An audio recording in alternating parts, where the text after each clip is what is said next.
Bismillahirrahmanirrahim. A very warm welcome to all of you in unique pre-FSC online lectures. We are nearing the end of chapter 5.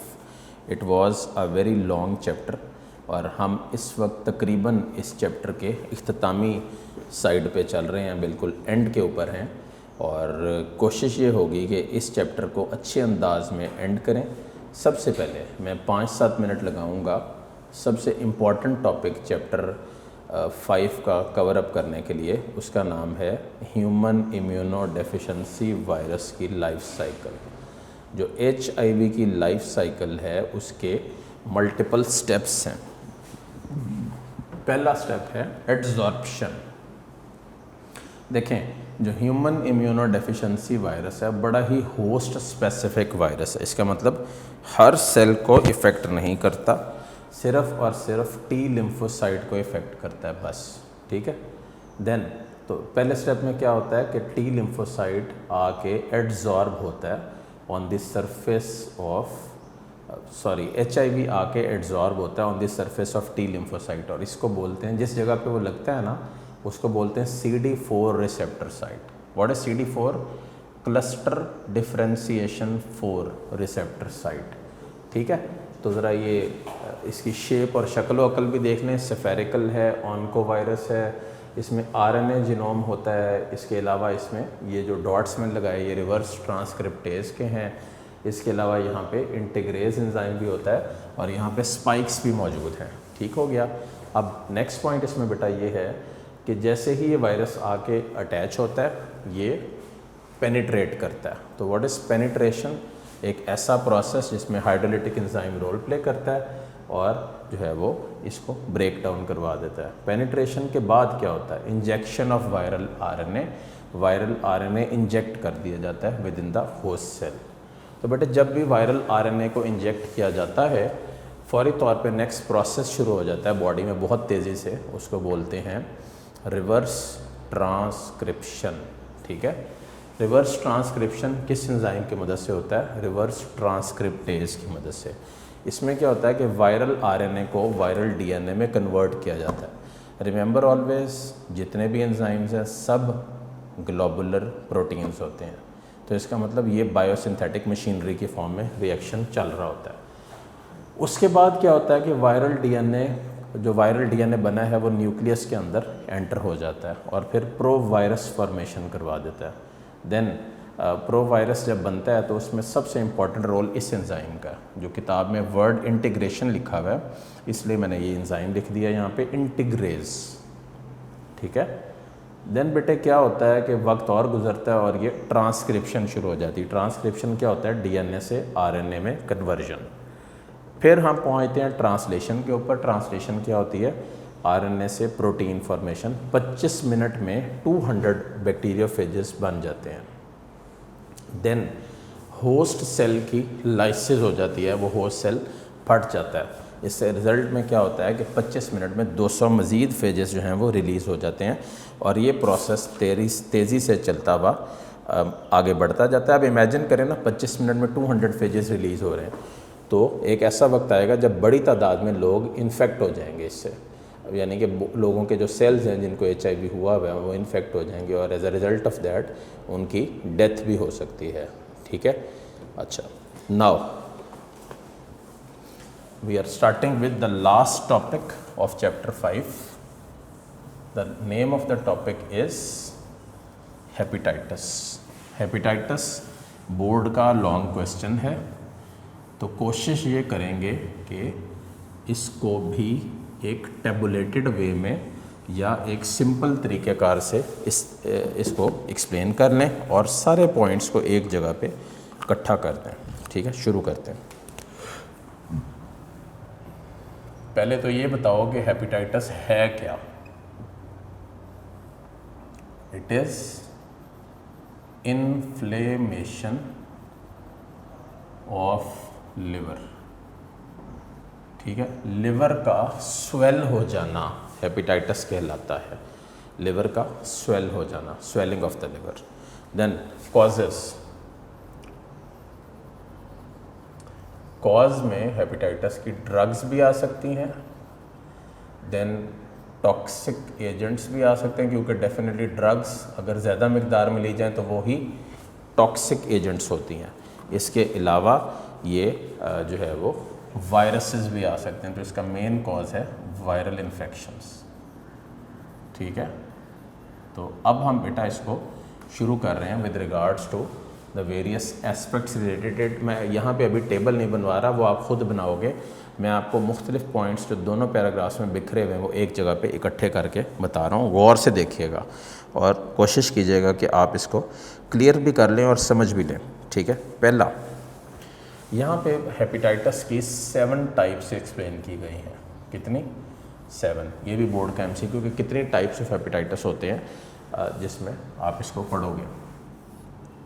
इसके अलावा एक और short ज़हन में आ गया, list a few common symptoms associated with hepatitis. इसमें क्या होता है? वॉमिटिंग, इंडाइजेशन, ठीक है, इंडाइजेशन। इसके अलावा यहाँ पे क्या होता है? वॉमिटिंग का इशू हो सकता है, इंडाइजेशन का इशू हो सकता है, जॉन्डिस। वो क्या होता है? जॉन्डिस, पीलिया बोलते हैं इसको। इसमें बॉडी येलो हो जाती है। जॉन्डिस का बेटे इसमें यरकान का प्रॉब्लम हो सकता है। देन एब्डोमिनल पेन, एब्डोमिनल यानी कि एब्डोमिनल एरिया में पेन शुरू हो जाती है। और इवन देन लिवर एनलार्जमेंट भी हो जाती है। ठीक है, लिवर साइज़ में बड़ा भी हो जाता है। तो अगेन ये भी एक बड़ी ज़्यादा प्रॉब्लम को रिप्रेजेंट कर रहा है। अगर लिवर इनलार्ज हो जाए तो ये तो एक बहुत ही सीरियस कंडीशन होती है जिसमें ये इफ़ेक्ट होता है और फिर प्रॉब्लम बन जाती है।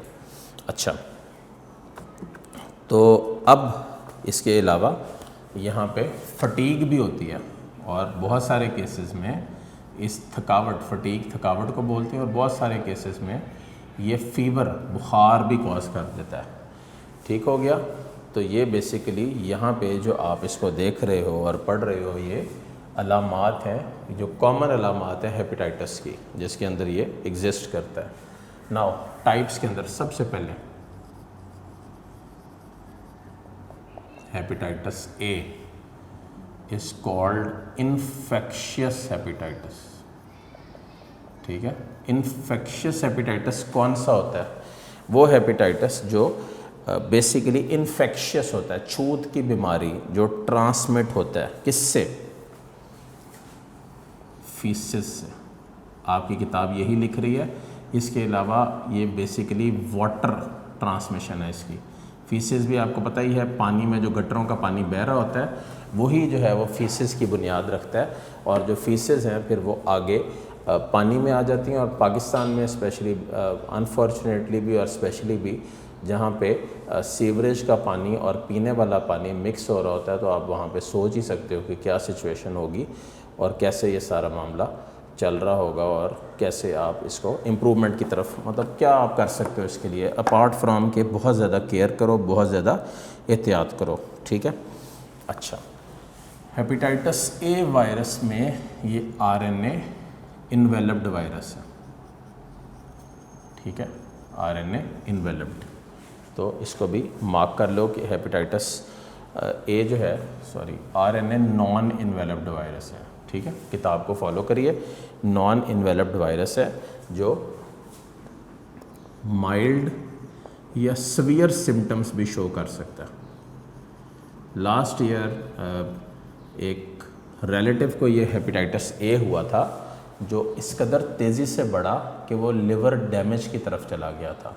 तो ऐसा हेपेटाइटिस जब वो बिगड़ जाता है, अल्लाह रहम करे, अल्लाह माफ़ करे, तो वो यंग भी हो इंसान तब भी उसके बचने के चांसेस ना होने के बराबर हो जाते हैं। इसलिए हेपेटाइटिस के इस अटैक में केयर की बहुत ज़रूरत होती है। अगर केयर ना आप करो तो आप इसमें तबाही का शिकार हो सकते हो, यानी कि बहुत ज़्यादा प्रॉब्लम का शिकार इसमें हो जाते हो आप। ठीक है, तो ये हेपेटाइटिस ए के हवाले से कुछ बातें हैं जो आपसे शेयर करना ज़रूरी थी। अच्छा, हेपेटाइटिस ए क्या होता है फिर बता दूं। इन्फेक्शियस हेपेटाइटिस बोलते हैं। सोर्स ऑफ ट्रांसमिशन फीसिस है, या डेफिनेटली गंदा पानी है जो फीसिस के साथ आ रहा है। आरएनए नॉन इन्वेलप्ड वायरस है और ऐसा इसी फॉर्म में एग्जिस्ट करता है। आजकल नॉलेज वाइज इक्विप कर दूं आपको, आजकल ही जो है हेपेटाइटिस ए और ई इकट्ठा हो रहा है लोगों को। हेपेटाइटिस ई का जहाँ पे यही है same source of transmission, faeces के थ्रू ट्रांसमिट होता है, इसलिए जो भी बंदा टेस्ट करवाता है ए या ई का तो पता लगता है कि दोनों ही केसेस के अंदर ए और ई दोनों ही यहाँ पे इस इंसान में मौजूद हैं। और 2001 में हेल्बर और उसके कोवर्कर्स ने, हेल्बर और उसके कोवर्कर प्लस द कोवर्कर, जो उसके साथ लोग काम कर रहे थे, कब 2001 में उन्होंने ये कहा कि pig could be the source of transmission of hepatitis E. अब why is it so? Pig का जो मीट होता है उसको बोलते हैं पॉर्क मीट। नॉलेज बढ़ाएं अपनी, ठीक है। पॉर्क मीट दुनिया में बहुत ज़्यादा खाया जाता है। सूअर का गोश्त, इस्लाम में सूअर का गोश्त कतअन हराम है। ऐसा गोश्त खाने वाला मुसलमान नहीं है, राइट। और अल्लाह की हिकमतें बेशक अल्लाह की ज़ात जानती है, हमारे लिए निशानियां हैं इसमें। आखिर अल्लाह ने क्यों ये हराम करार दिया कि हम कुत्ता या सूअर या छिपकली या चमगादड़ या इस तरह की चीज़ें खाएं जैसे चाइना में या दुनिया में लोग खा रहे हैं? उसकी वजह एग्जांपल देता हूँ आपको पिग की।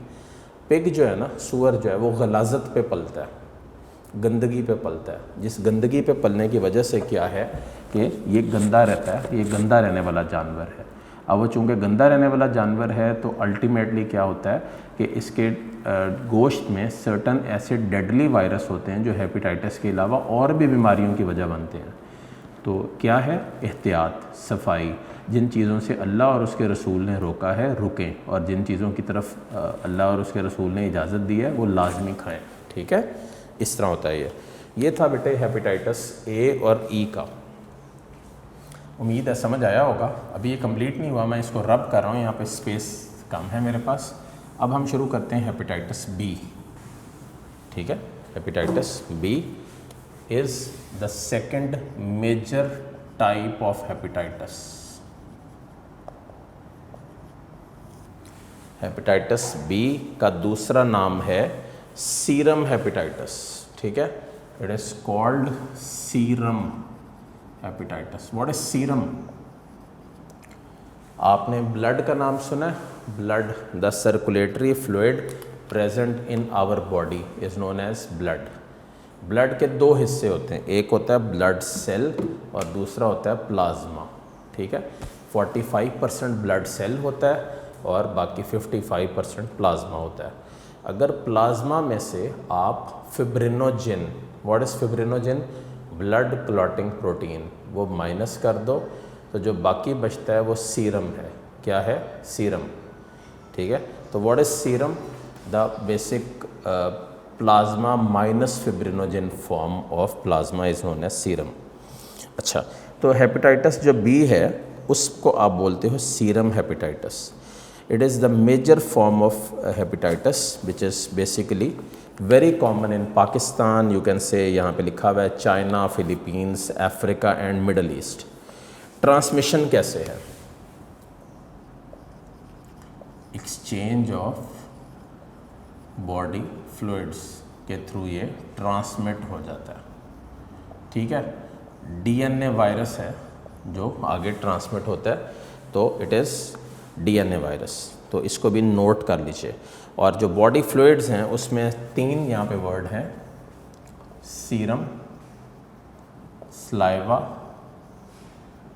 और ब्रेस्ट मिल्क। यानी कि प्रेगनेंसी के बाद आफ्टर द बर्थ मदर के मिल्क से भी ये ट्रांसफ़र हो जाता है और स्लाइवा के अंदर भी ये सच इसी अंदाज में एग्जिस्ट कर सकता है। अच्छा, विच ऑफ द फॉलोइंग, बोर्ड का शॉर्ट क्वेश्चन यहाँ से आया, विच ऑफ द, ये बात है 5 साल से पुराने पेपरों की, तो इसलिए नोट्स में अगर ना भी कोई शॉर्ट मिले तो तब भी उसको ध्यान से करना है। सवाल बाज़ का 8-10 साल बाद भी रिपीट होने की चांस में होते हैं। Which of the following occurs during severe attack of hepatitis B? Symptoms, main symptom fatigue, थकावट जिस्म में बहुत ज़्यादा होती है, ठीक है। बुखार भी हो सकता है। देन जॉन्डस, यरकान की कैफियत होती है, जिस्म पीला हो जाता है। और जिसको जॉन्डिस होता है इसका मतलब उसका लिवर काम नहीं कर रहा, तो इनडाइजेशन भी हो जाती है। What is indigestion? Not ability to digest properly, ठीक है। तो इनडाइजेशन भी इसमें कॉज हो जाती है। और इसके अलावा डेफिनेटली जब पुराना खाना ही जो है वो आप समझ लो कि एडजस्ट नहीं हुआ या एब्जॉर्ब नहीं हुआ, तो नया खाना कहाँ पे जाएगा, ठीक है।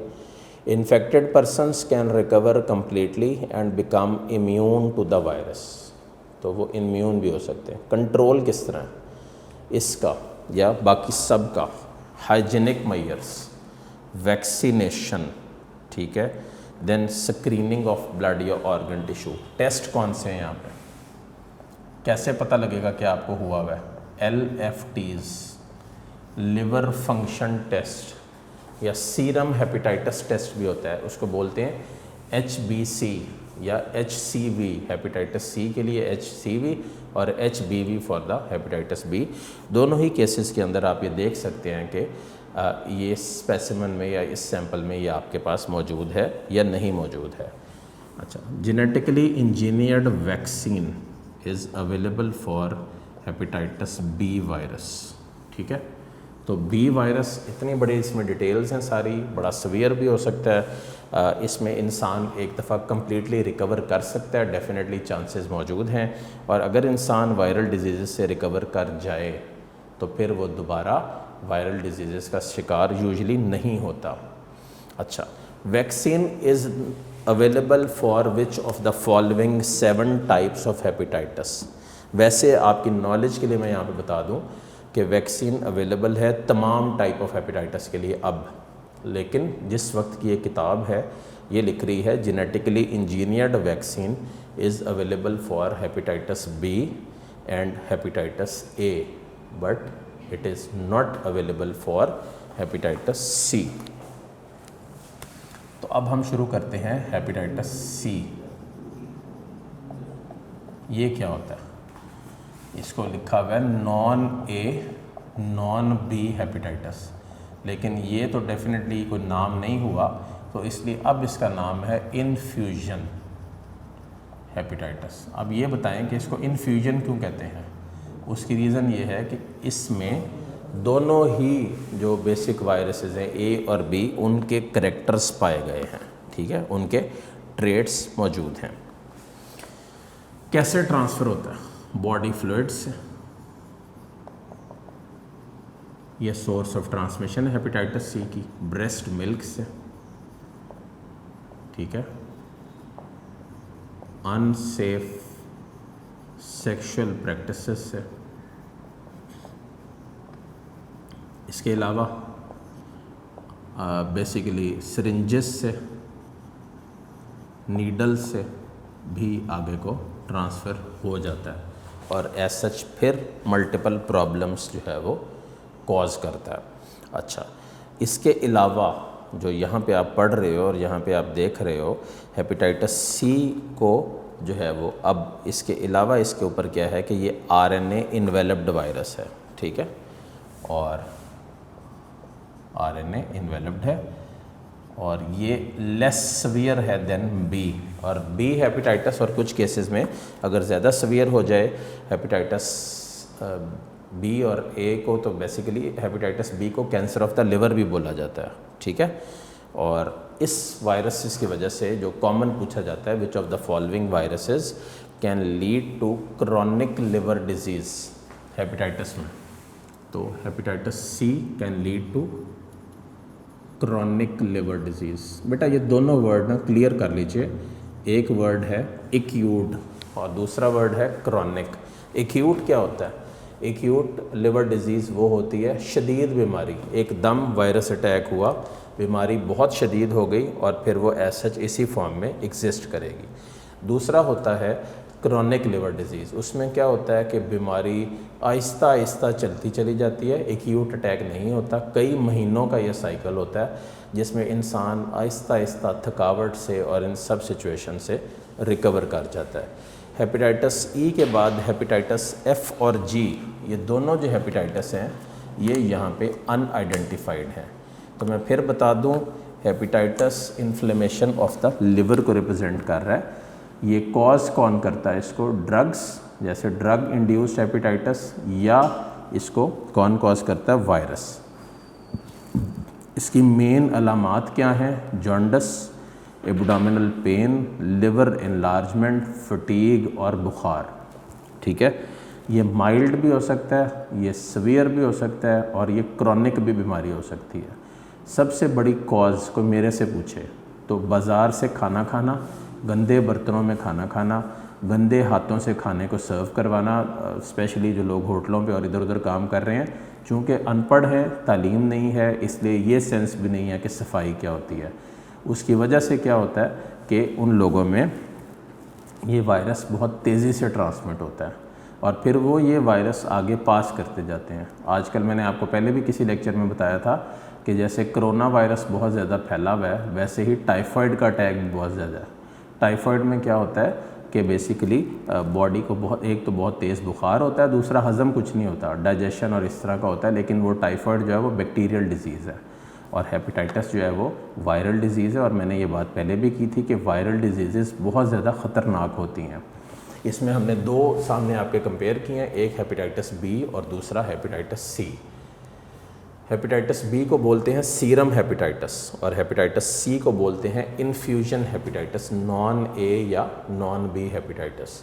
दोनों तकरीबन बेटे सेम ही फैलती हैं बॉडी फ्लूइड से, सीरम से, सलाइवा से, ब्रेस्ट मिल्क से और इससे रिलेटेड जो प्रॉब्लम्स हैं इसकी वजह से। और दोनों ही डीएनए, एक डीएनए वायरस है, एक आरएनए इन्वेलप्ड वायरस है। सिम्टम्स मोर और लेस सेम है, दोनों में फटीग होती है, फीवर होती है और जॉन्डिस कॉमन सिम्टम है सब हेपेटाइटिस का।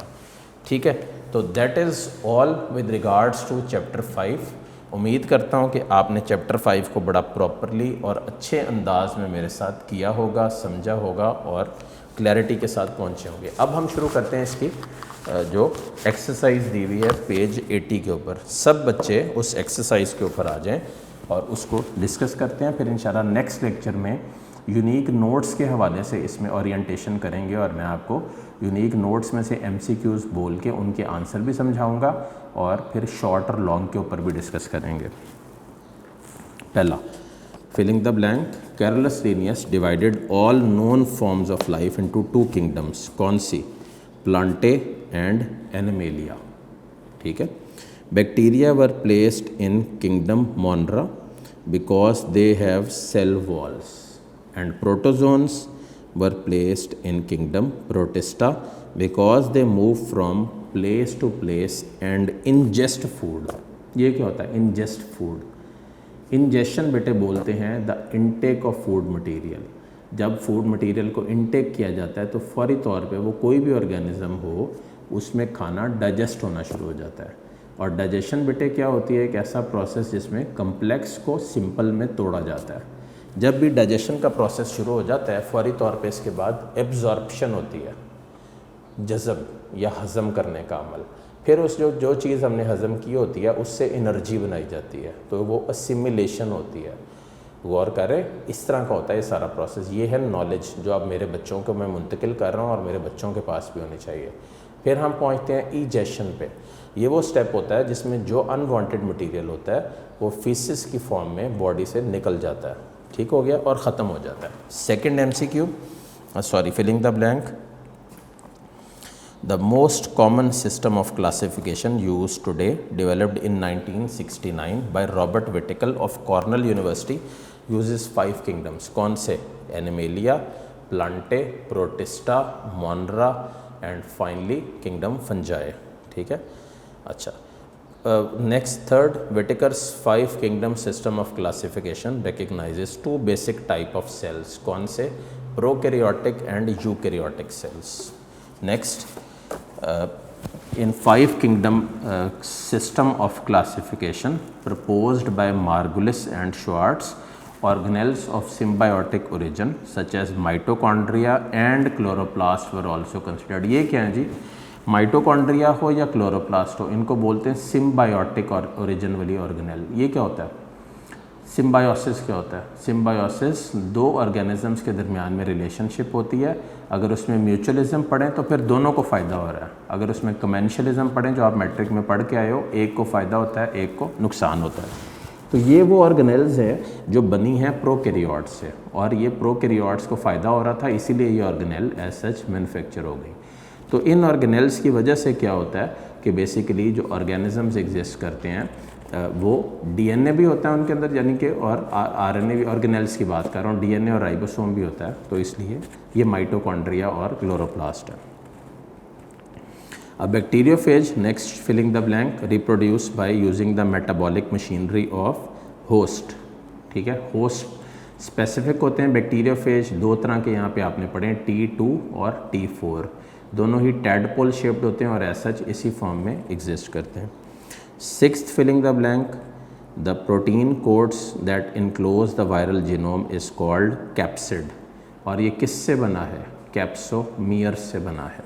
ठीक है, next, retroviruses are usually RNA viruses. ठीक है, विच हैव स्पेसिफिक इंजाइम्स, कौन से? रिवर्स ट्रांसक्रिप्टेज, जो आरएनए को डीएनए में कन्वर्ट करता है। नेक्स्ट, एचआईवी इन्फेक्ट्स क्या? टी लिम्फोसाइट्स, और इसकी वजह से क्या होता है? इन सेल्स के डिफेक्ट की वजह से इम्यून सिस्टम फेल हो जाता है। ठीक है बेटा। Hepatitis is caused by drug, toxic agents या वायरल, तीनों आंसर हो सकते हैं ninth filling the blank. Viral hepatitis is of 7 types, exactly पिछले पेज के ऊपर ये लिखा हुआ है। Hepatitis A and C are caused by RNA virus, whereas DNA virus is the causative agent of hepatitis B. MCQs पे आ जाइए। The enzymes involved in viral replication are synthesized, बड़ा अच्छा सवाल। वो एंजाइम्स जो वायरल रेप्लिकेशन के ऊपर होते हैं आर सिंथेसाइज्ड, ऑप्शंस देखिए, on the viral ribosome, number 2 by the host cell, on number 3 on the interior surface and finally on the interior surface of viral coat। अब बताएं क्या होगा? The correct answer is alpha. Definitely ribosome ही हैं जो protein synthesis करते हैं और फिर प्रोटीन्स ही एंजाइम्स होते हैं। ठीक है। Second, a virion is a complete mature and infectious virus, तो आंसर क्या होगा? A, virus.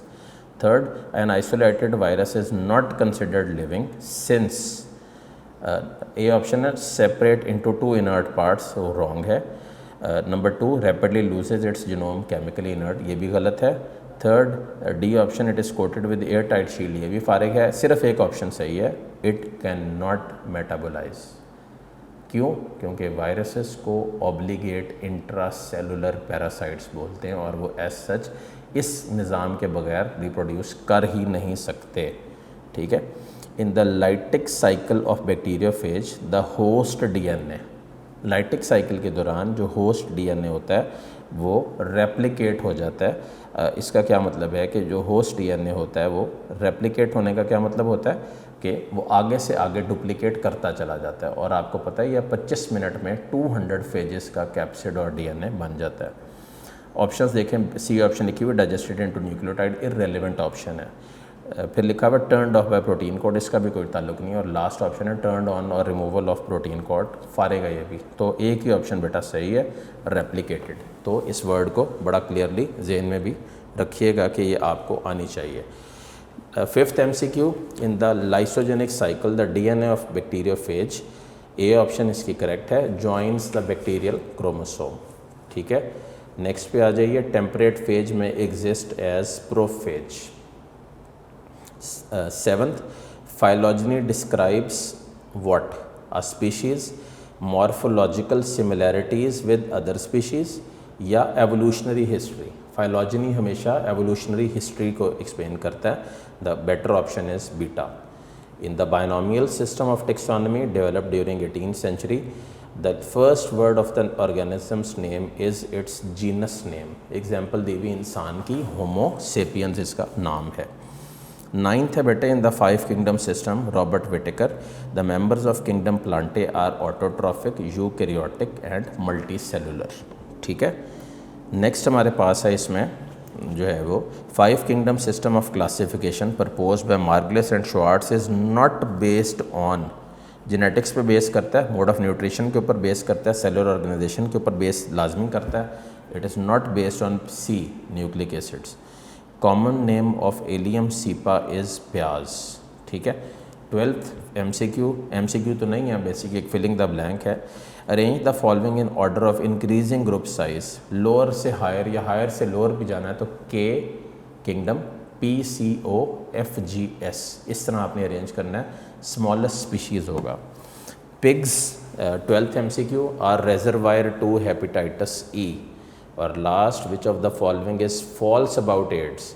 देखें, एड्स HIV से कॉज होती है, इसका नाम भी यही है, ये T लिम्फोसाइट कॉज करते हैं और ये होस्ट स्पेसिफिक भी होती है, तो ये सब ट्रू हैं। तो E ऑप्शन बना लें, नन ऑफ द अबव, वो इसकी फिर सही होगी। That is all with regards to chapter 5। इंशाल्लाह नेक्स्ट लेक्चर में हम इसको एक ओवरव्यू देंगे नोट्स से, यूनिक नोट्स से, और इंशाल्लाह इसको यहीं से कंटिन्यू करेंगे। अपना बहुत सारा ख्याल रखिए, मुझे भी अपनी दुआओं में याद रखिएगा। इंशाल्लाह मुलाकात होगी और नेक्स्ट लेक्चर में नेक्स्ट अच्छा सा पढ़ेंगे। कोशिश कीजिएगा कि ये जो जितना हमने पढ़ा है इसको प्रॉपर टेबलेट करके अरेंज कर लें। ऑल दी बेस्ट, जीते रहे, अल्लाह हाफिज़।